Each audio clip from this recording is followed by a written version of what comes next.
چیه؟ مسعود عمه براش بس بود. بگو معنی میخوری یا فسفود؟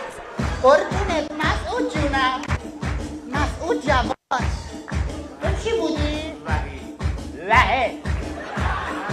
مسعود جواد وحید منو ندید. وحید حالش خرابه. جون دیگه چی بری؟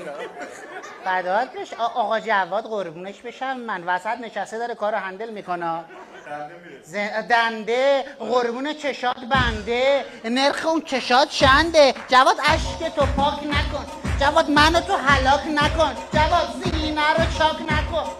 قربونت برم. وحید فامیلی چیه؟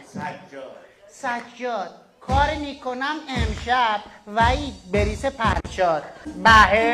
قربونش برم جواد به هم پا نداد. فامیلی چیه؟ فامیل نداری؟ چرا دل بیقراری؟ امشب عمه رو داری؟ مسعود جون چتری امشب تو چه قدری؟ جواد گوشید نیفته. دستات چیه کلوفته؟ قربون